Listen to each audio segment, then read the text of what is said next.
Dans un camp de repos, nous faisons la rencontre de notre héros, Angride. Allongé avec l'un de ses alliés à ses côtés, il se plaint d'une gêne dans ses bottes. Angride n'est pas un soldat ordinaire. Après avoir provoqué pas mal de grabuge, il a été chargé de devenir le chef, mais pas de n'importe quelle unité. On lui a confié la pire équipe du camp. Depuis toujours, Angride s'est battu en première ligne. Il a travaillé plus dur que quiconque, sans jamais reculer. Mais malgré ses efforts, le talent lui faisait défaut. Il croyait qu'en persistant, il finirait par progresser. Pourtant, ses rêves restaient lointains, presque inaccessibles.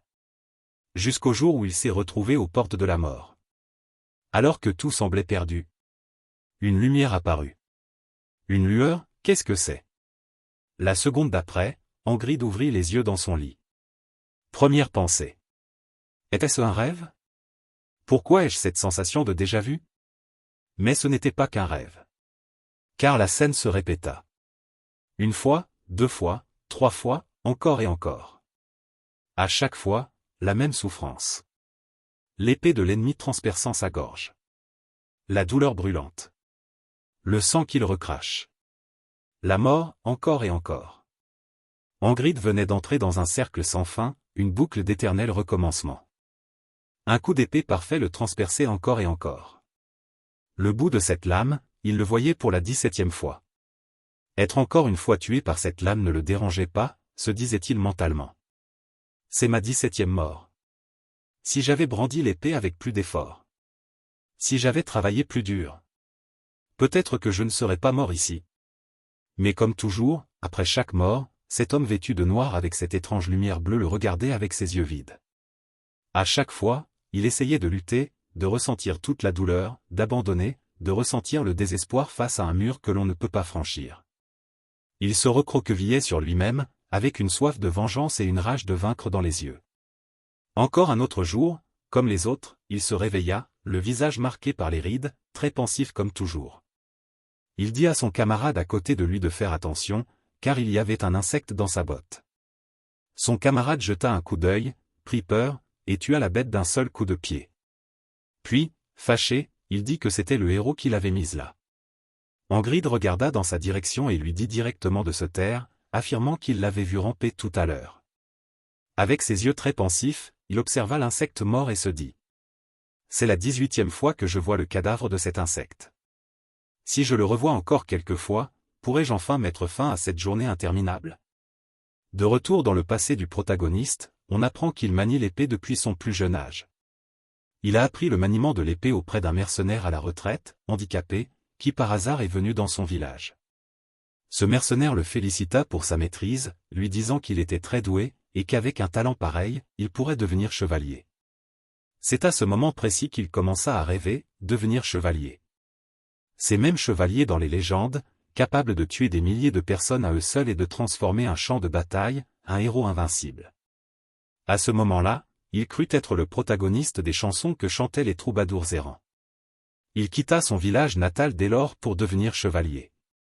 Dès son début, on se moquait constamment de lui et de ses rêves stupides. Lui, qui pensait être le héros de son histoire, comprit très vite que son talent n'avait rien d'exceptionnel. Mais il était trop tôt pour abandonner. Après un seul échec, il pensait toujours que le travail acharné ne trahissait jamais. Si le talent lui manquait, alors le temps réglerait le problème. Avec beaucoup d'efforts, il pouvait tout surmonter.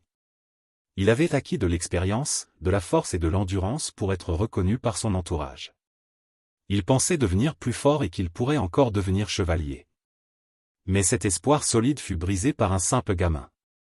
Il y avait un gamin dans un petit village où il logeait, qui la demanda en duel. Ce duel se termina par sa défaite, le gamin lui disant qu'il était faible. Ce gamin n'avait que 12 ans et n'avait commencé à apprendre le maniement de l'épée que depuis 6 mois. Le pauvre cancre, qui avait passé plus d'une décennie à manier l'épée au point d'en avoir les mains rétruites, était bien plus pathétique qu'un génie de 6 mois. À ce moment, tous ses rêves furent brisés. De tout son cœur, il voulait devenir chevalier. Il n'abandonna pas, même après cette humiliation. Il consacra tout son temps à s'entraîner, balançant son épée encore et encore. Jusqu'au jour où il décida, même si je ne deviens pas chevalier, je pourrais au moins devenir un soldat expérimenté. 3 ans plus tard, on se retrouve dans le présent, dans la division Cyprus. Il y avait une hiérarchie composée de 4 compagnies, 4 pelotons et, en dessous, 4 escouades. C'est dans l'une de ces escouades que le protagoniste s'était retrouvé, chef d'une escouade dite de second rang. Le meilleur poste qu'il avait pu obtenir après un dur entraînement sans fin. De retour dans les événements actuels, il demanda à Jackson, l'un des membres de son escouade, de faire sa ronde matinale à sa place pour aujourd'hui. Puis il demanda à Rem, le second, de lui montrer une technique appelée le cœur de la bête, qu'il maîtrisa immédiatement pendant la guerre de Nolilia contre Aspen.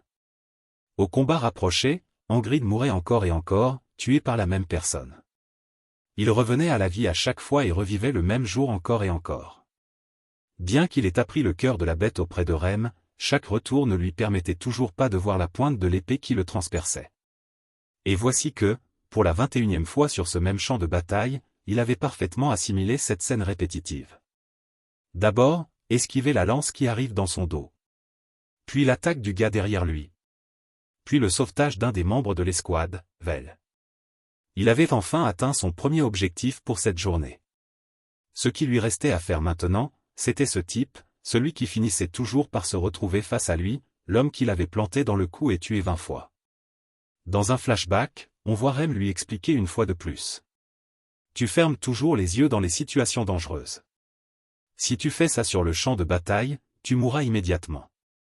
Tu dois être courageux, ne pas être trop agité ou déstabilisé. Deviens un bâtard qui ne connaît rien de la mort, comme une bête. C'est ça, le cœur de la bête. A-t-il peur? Plus maintenant. La mort lui rend plus fort. Pour la première fois aujourd'hui, à son 21e essai, il réussit à esquiver son attaque. Mais pas la seconde, qui le transperça directement dans le cou. Il se retrouve encore une fois dans ce lieu sombre, dans ce jour sans fin. Il avait été piégé, ressentant la douleur et le désespoir. L'homme en noir aux yeux vides, comme toujours, lui disait d'abandonner et de monter dans le bateau, reconnaissant ainsi sa faiblesse et lui permettant enfin de se reposer. Mais il décida autrement. Non. Ce jour n'arrivera jamais. Car il avait enfin avancé. Il avait vu la pointe de son épée de ses 2 yeux et l'avait esquivée. Et de nouveau, il se réveilla dans son lit, avec un visage prêt à tout défier. Il avait enfin avancé, même pas à pas. Au 22e jour, il se dit. Je te défie à nouveau. De retour dans cette terrible guerre, les chevaliers des 2 nations s'affrontaient sans relâche, dans une lutte sans merci, s'entretuant avec une cruauté implacable. Au milieu de ce carnage, Angrid, plus déterminé que jamais, vivait son 33 essai.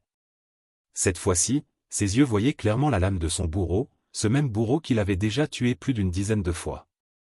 Grâce à ses nouveaux réflexes, il esquiva l'attaque avec ardeur. Mais à peine son mouvement accompli, il se fit de nouveau terrasser, froidement, par son fidèle ennemi. Autrefois, lorsqu'Angrid n'était encore qu'un mercenaire, tuer des monstres n'était qu'une simple formalité. Il n'y était pas obligé, il répondait simplement aux demandes des villageois. La seule raison qui le poussait à les aider était son rêve de devenir chevalier. Car protéger les faibles, voilà le devoir d'un véritable chevalier. Pourtant, les villageois, pauvres et démunis, n'avaient pu lui offrir qu'une récompense dérisoire, un simple charme. Mais les mots du vieil homme ce jour-là restèrent gravés en lui. Il vous accordera ce que vous souhaitez désespérément.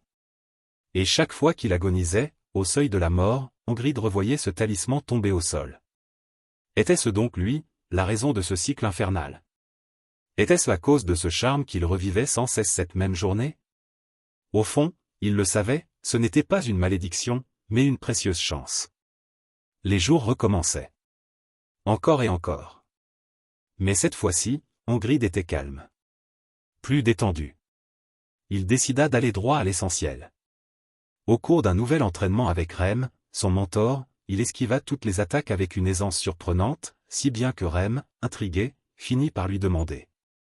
Comment as-tu pu maîtriser la technique du cœur de la bête? Même avec des années d'entraînement en secret, c'est impossible d'aller aussi vite. Angrid ne répondit que par quelques mots, presque murmurés. Peut-être, un hasard. Mais il savait au fond de lui que ce n'était pas le hasard. C'étaient les innombrables morts, les douleurs, et cette répétition infernale qui lui avait permis d'atteindre ce niveau. Pourtant, même avec la technique du cœur de la bête, il n'arrivait pas à vaincre. Il esquivait, il résistait, mais jamais il ne parvenait à porter un seul coup. Ses mauvaises techniques d'épée l'entravaient. Jusqu'à ce moment précis. Instinctivement, son corps prit une posture différente. Une posture qu'il avait déjà vue, maintes et maintes fois, celle du pervers qui le tuait à chaque combat. Alors, dans un éclair de lucidité, Angrid exécuta le même mouvement. Un coup droit, un slash parfait, dirigé vers Rem. C'était la technique la plus juste qu'il avait jamais réalisée. Pour la première fois, Angrid sentit la confiance envahir son cœur. Même Rem, impressionné, le félicita, lui expliquant en détail la justesse de ce mouvement. Et c'est là qu'Angrid comprit enfin la différence entre lui et le monstre qui le massacrait sans cesse. Dès cet instant, les jours s'enchaînèrent encore et encore. Mais cette fois, il progressait. Pas à pas, mort après mort. Répétition après répétition. Jusqu'aux 124 jours. Ce jour-là, enfin, Angrid réussit. Il porta un coup décisif à Rem, le déstabilisant. Et avec un sourire aux lèvres, il comprit qu'il avait enfin maîtrisé la technique de ce pervers qu'il avait tué tant de fois.